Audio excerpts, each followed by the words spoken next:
Queridos hermanos y amigos, nos encontramos aquí para seguir estudiando la palabra del Señor.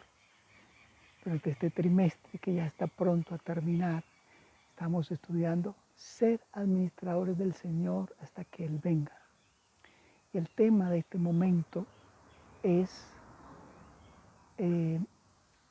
cómo administrarnos en los tiempos difíciles. ¿Sabe que la tragedia nos puede asaltar en cualquier momento, más temprano que tarde?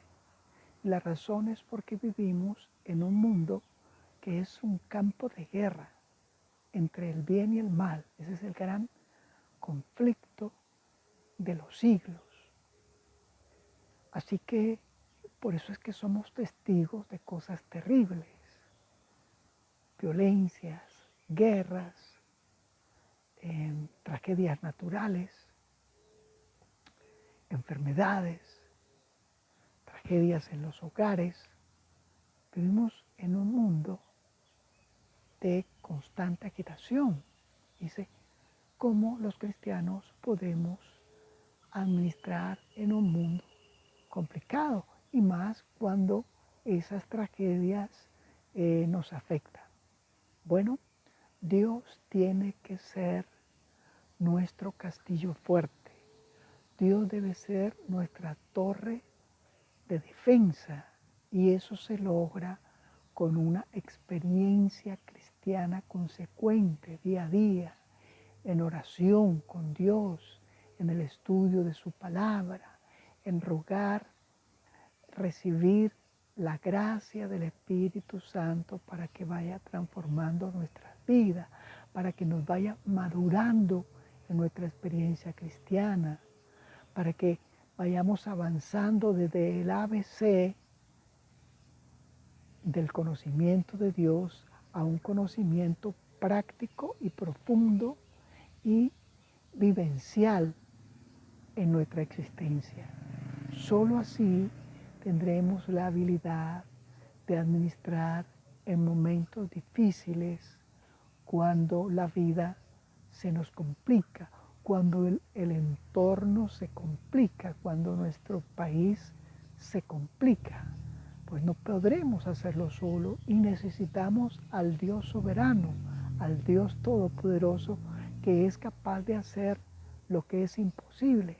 Recuerda que Dios tiene 1000 maneras de resolver nuestros problemas, de los cuales no sabemos ninguna, pero necesitamos estar cerca del Señor para poder recibir su protección y sus bendiciones. Ahora vamos a estudiar dos casos cuando las cosas se pusieron mal. El primero es en el tiempo del rey Josafat y el segundo es en el tiempo del rey David. Si vamos a la escritura allí, a la segunda de las Crónicas, el capítulo 20, allí hay una historia maravillosa, maravillosa de la intervención salvadora de Dios en una situación tan difícil que el pueblo del Señor estaba en peligro de destrucción, el pueblo de Judá. Eso es una historia que ocurrió hace más de 3.600 años, mucho más. Pero esa historia aún es vigente para nosotros. Bueno, Josafat y su pueblo estaban siendo amenazados por los pueblos circundantes, Moab, Amón, ejércitos de estos pueblos que se habían unido con los sirios para atacar a Judá y destruir Jerusalén. En juego estaba no solo Jerusalén, sino el Dios del pueblo judío. O sea, en juego estaba la gloria de Dios y el pueblo a quien Dios había elegido para bendecir al mundo. ¿Y qué hizo Josafat? Josafat tenía sus ejércitos. Josafat tenía ciudades amuralladas.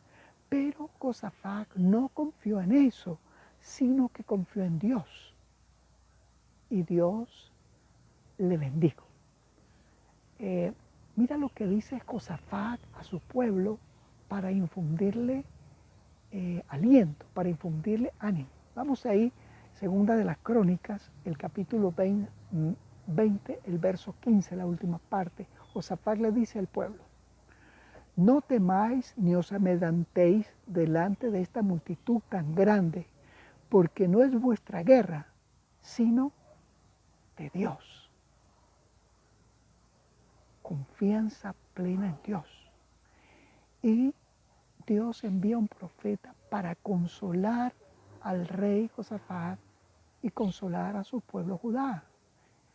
Y entonces Josafat, después de escuchar a Dios, después de escuchar al profeta, dijo unas palabras que son actuales para nosotros. Vamos ahí, segunda de las Crónicas, el capítulo 20, verso 20. Le dijo así: creed en Jehová vuestro Dios y estaréis seguros. Creed a sus profetas y seréis prosperados. Ese debe ser nuestra actitud frente a las dificultades. Creer en Dios y creer a sus profetas. La iglesia, Dios la ha bendecido con el don profético. Y a causa de que ha obedecido las instrucciones del don profético, Dios ha llevado su iglesia adelante. La ha hecho prosperar porque hemos aceptado el consejo que Dios nos ha dado a través de sus profetas. Si no fuera por eso, no prosperaría la iglesia como lo está haciendo hasta hoy y que, por supuesto, irá adelante en esto. Entonces, la clave aquí es confiar en Dios y creer a sus profetas, creer a su palabra. Pero ese confiar en Dios no es de la noche a la mañana, es algo que tenemos que ir cultivando a medida que transcurrimos o avanzamos en nuestro camino cristiano. Sí, es así como se logra, así como se logra confiar en Dios es cada día, cada mañana con Dios. Siempre Él en primer lugar, Él y lo que Él nos dice. Bueno, lo cierto es que cuando tú lees esa historia de las Crónicas, lo que hizo el pueblo y el rey Josafat fue algo que nosotros podemos emular, porque algo que hizo él es que vieron el peligro, corrieron en dirección a Dios, se humillaron delante de Dios, lo buscaron en oración, llevaron sus problemas a Dios, reconocieron su incapacidad, escucharon a los fieles profetas de Dios, adoraron a Dios por sus soluciones, cantaron a Dios aún en medio de la dificultad y Dios le daría la victoria. Otra es, enfrentaron el problema y luego vieron la salvación de parte de Dios. Bueno, el capítulo 20 de la segunda de las Crónicas tiene que ser un referente para nosotros cuando afrontamos dificultades que son superiores a nuestras capacidades. Bueno, ahora vamos a otro ejemplo, el ejemplo del rey David. David, ahora ya mayor, vivía en un palacio, había ganado muchas batallas, había unido a Judá, a Benjamín, había unido a los rebeldes, a los pueblos, a las tribus rebeldes de Israel, y ahora todos estaban unidos. Y él se sentía muy seguro. Se avecinaba una batalla y él decide cómo va a ganar la batalla. Y él entiende que si tiene un gran ejército, pues así va a conquistar a su enemigo y va a ganar ese conflicto. Y una de las cosas que hace es mandar a contar el pueblo. Pero eso de contar el pueblo es, vamos a reclutar, o sea, vamos a lanzarnos en un reclutamiento. Y comenzaron a reclutar, la idea de contarlos era reclutar jóvenes para que formaran parte del ejército. Lo estaba haciendo mal, porque las victorias que David había alcanzado cuando era joven, la humildad que él tenía cuando era joven, la confianza en Dios que él había tenido cuando era joven, la estaba perdiendo. Él se le olvidó que el triunfo que Dios le había dado contra Goliat era porque Dios le acompañaba, porque David se ponía en manos de Dios, que todas las batallas que le había ganado los filisteos era porque Dios había estado frente a él. Recuerda, no gana la batalla el caballo y el carro, sino Dios. Lo había dicho un salmista, pero David ya con sus años encima, con un palacio, con un territorio ganado, pues él se suponía que sabía cómo ganar sin contar con Dios. Y le hicieron caer en cuenta que eso no estaba correcto. Y él se arrepiente, pero se arrepiente muy tarde. O sea, él había pasado el límite de la tolerancia de Dios. Y ahora le tocaba elegir qué castigo él recibiría de Dios. Y mire qué interesante, que David, se arrepiente, pero ya se ha hecho tarde, pero él prefiere ser castigado por Dios que caer en manos de sus enemigos. Pero aprendió la lección. ¿Cuál? No debemos confiar en nuestros recursos, porque los recursos, cuando se habla de la obra de Dios, no son suficientes. Necesitamos la dirección de Dios para que las cosas de la obra se puedan cumplir. ¿Ves? Muy bien. ¿Qué debemos hacer nosotros? Bueno, ya que estamos en esta batalla, ya que Jesús está pronto a venir, ya que estamos en el cumplimiento de la misión de que el Evangelio se predique a todo el mundo y nosotros debemos apoyar con nuestros talentos, con nuestros recursos, con nuestra fidelidad en diezmos y ofrenda, con nuestra vida consecuente, ¿qué otra cosa debo hacer? Bueno, el apóstol Pedro allí en la segunda de la segunda de sus epístolas, el capítulo 3, él habla de los burladores que se burlan porque la promesa de Dios no se cumple. Eso es algo que nos va a ocurrir siempre. La gente con mente secular se va a burlar de la verdad del Evangelio. Pero eso no importa. Necesitamos avanzar. Lo que sí es que necesitamos simplificar, porque Pedro nos dice allí en el capítulo 3 de su segunda carta, el verso 7, que todo esto será consumido por el fuego. Y no debemos entonces nosotros vivir concentrados en las cosas materiales, porque a la larga esto se va a acabar. Las cosas materiales solo debieran ser usadas para el engrandecimiento de la obra de Dios y no para nuestra vanagloria.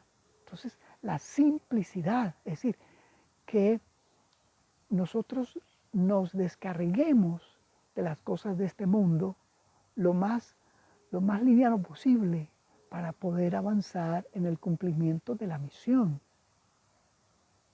Simplificar. Jesús dice, no tengo dónde recostar mi cabeza.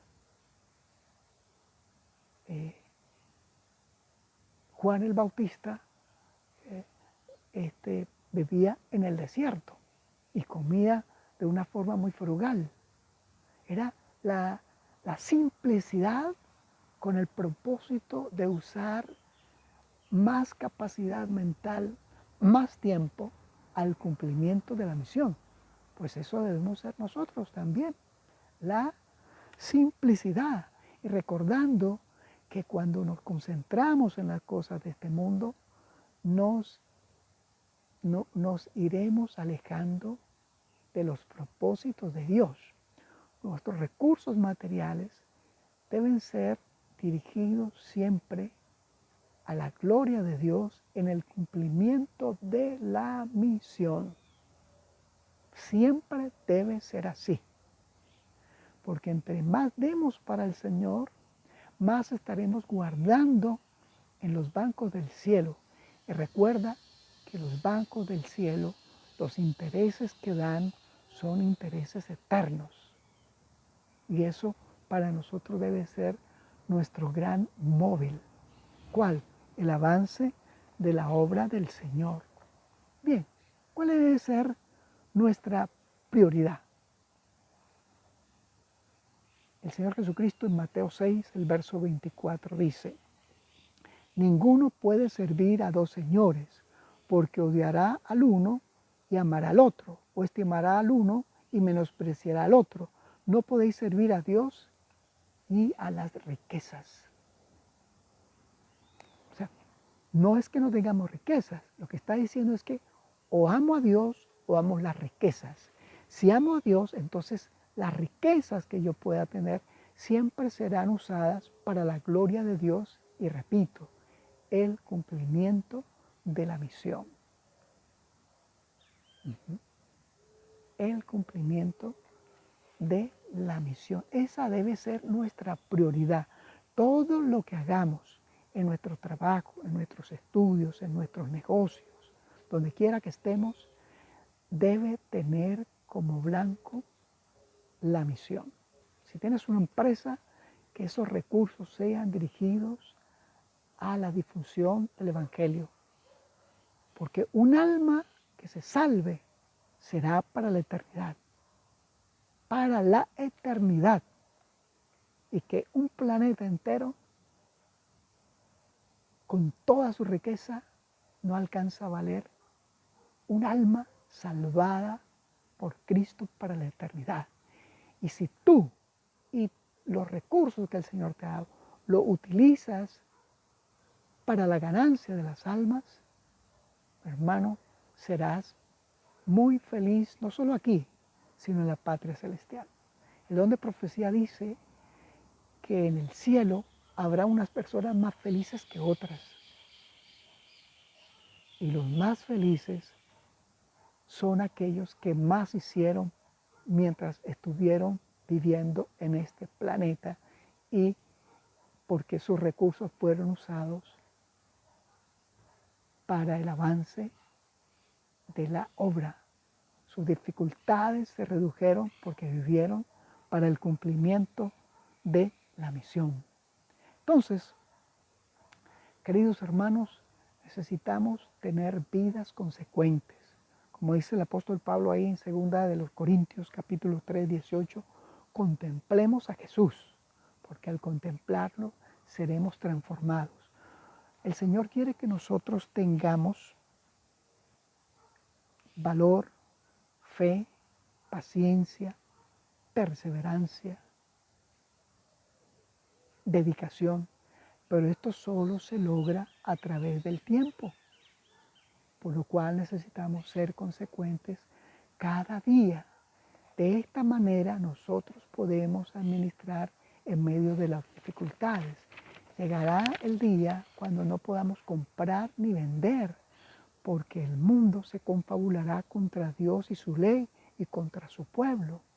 Pero si nosotros hemos dependido de Dios todo el tiempo, cuando lleguen esos momentos difíciles, no nos será complicado decidir entregar aún nuestra vida por Dios, sino que así como los cristianos de la iglesia primitiva se gozaron en sufrir por Jesús, bueno, ese ejemplo será para nosotros una bendición, porque también querremos hacer lo mismo. Nos gozaremos en sacrificarnos por el nombre de Dios. Nos gozaremos en ser llevados a prisiones por el nombre del Señor. Nos gozaremos en pasar dificultades de no poder comprar y vender por honrar a Dios. Entonces, en los momentos difíciles aquellos tendremos que preguntar qué es lo que Dios pide de mí y cuáles son sus promesas. Y entonces cuando ve qué es lo que pide, digo, obedezco. Y cuando ve cuál es su obediencia, entonces la reclamo. ¿Sí? Así debemos afrontar los momentos difíciles. Dios en primer lugar. Querido hermano, le invito para que oremos. Padre que estás en los cielos, te damos las gracias porque tú eres el Dios todopoderoso, eres el Dios sustentador y que guías a tu iglesia. Aquí estamos para pedirte que sigas guiando nuestras vidas para la gloria de tu nombre, para el cumplimiento de la misión. Esto lo pedimos de pura gracia, esto lo pedimos en los méritos de nuestro Señor Jesús. Amén. Mis queridos hermanos y amigos, si Dios lo permite, nos veremos la próxima semana.